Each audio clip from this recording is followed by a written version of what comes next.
নমস্কাৰ আপোনালোক সকলোকে পুনৰবাৰ মোৰ ইউটিউব চেনেল জ্ঞান সফললৈ স্বাগতম জনাইছোঁ। আজি মই আসাম হিষ্ট্ৰীৰ অৰ্থাৎ অসম বুৰঞ্জীৰ কেইটামান প্ৰশ্ন আপোনালোকলৈ আগবঢ়াইছোঁ, যিকেইটা নেকি অসমৰ সকলো ধৰণৰ পৰীক্ষাৰ বাবে উপযোগী। যদি ভিডিঅ'টো ভাল পায় লাইক কমেণ্ট কৰিব, শ্বেয়াৰ কৰিব আৰু চেনেলটোলৈ যদি নতুনকৈ আহিছে ছাবস্ক্ৰাইব কৰি দিব আৰু কাষতে থকা বেল আইকনটো টিপি দিব। তেতিয়া মোৰ সকলো ধৰণৰ আহিব লগা ভিডিঅ' আপোনালোকে সময়মতে পাই থাকিব। আজি প্ৰথম প্ৰশ্নটো হৈছে আহোমৰ শেষ ৰজাজনৰ নাম কি? অপশ্যন নাম্বাৰসমূহ হ'ল ক চন্দ্ৰকান্ত সিংহ, খ লক্ষ্মী সিংহ, গ পুৰন্দৰ সিংহ। ইয়াৰ শুদ্ধ আনচাৰ হ'ব অপশ্যন নাম্বাৰ গ পুৰন্দৰ সিংহ হ'ল আহোমৰ শেষ ৰজা।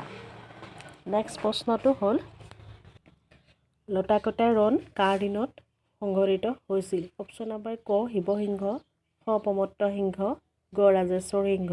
শুদ্ধ আনচাৰটো হৈছে অপশ্যন নাম্বাৰ গ ৰাজেশ্বৰ সিংহৰ দিনত লতাকটা ৰণ হৈছিল। তাৰপিছৰ প্ৰশ্নটো হ'ল চুতীয়া ৰাজ্য কোনে প্ৰতিষ্ঠা কৰিছিল? অপশ্যন নাম্বাৰ ক বীৰপাল, খ নীতিপাল, গ বিজয়ধ্বজ পাল।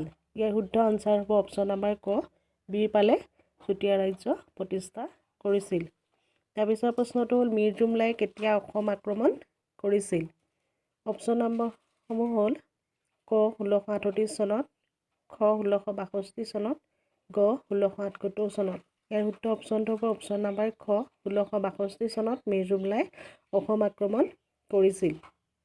নেক্সট প্ৰশ্নটো হ'ল ল'ৰা ৰজাৰ আহোম নামটো কি আছিল? অপশ্যন নাম্বাৰ ক চুলিকফা, খ চুজিনফা। ইয়াৰ শুদ্ধ আনচাৰ হ'ব অপশ্যন নাম্বাৰ ক ল'ৰা ৰজাৰ আহোম নাম আছিল চুলিকফা। তাৰপিছৰ প্ৰশ্নটো হ'ল হিউৱেন চাঙে কামৰূপৰ বিষয়ে লিখা গ্ৰন্থখনৰ নাম কি? অপশ্যনসমূহ হ'ল ক ফু কু কি, খ হৰ্ষচৰিত, গ চি ইউ কি। ইয়াৰ শুদ্ধ আনচাৰটো হ'ব অপশ্যন নাম্বাৰ গ চি ইউ কি। হিউৱেন চাঙে কামৰূপৰ বিষয়ে লিখা গ্ৰন্থখনৰ নাম আছিল। তাৰপিছৰ প্ৰশ্নটো হ'ল নৰকাসুৰে প্ৰতিষ্ঠা কৰা বংশটোৰ নাম কি? অপশ্যন নাম্বাৰ ক ভৌম বংশ, খ অসুৰ বংশ, গ দানৱ বংশ। ইয়াৰ শুদ্ধ উত্তৰটো হ'ব অপশ্যন নাম্বাৰ ক ভৌম বংশ হ'ল নৰকাসুৰে প্ৰতিষ্ঠা কৰা বংশটোৰ নাম।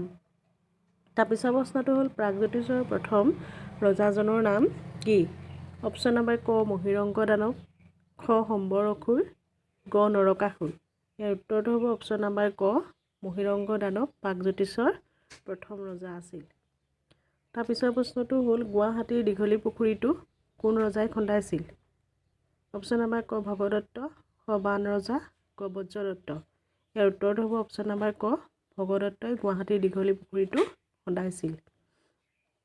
আজি লাষ্ট প্ৰশ্নটো হ'ল বৰ্মন বংশ কোনে প্ৰতিষ্ঠা কৰিছিল? ক পুষ্য বৰ্মন, খ ভাস্কৰ বৰ্মন, গ ভূতি বৰ্মন। ইয়াৰ শুদ্ধ উত্তৰটো হ'ব অপশ্যন নাম্বাৰ ক পুষ্য বৰ্মনে বৰ্মন বংশ প্ৰতিষ্ঠা কৰিছিল। ধন্যবাদ। ভিডিঅ'টো আজিলৈ ইমানে আছিলে। যদি ভিডিঅ'টো ভাল পালে লাইক কমেণ্ট কৰিব, শ্বেয়াৰ কৰিব আৰু চেনেলটোলৈ যদি নতুনকৈ আহিছে ছাবস্ক্ৰাইব কৰি দিব।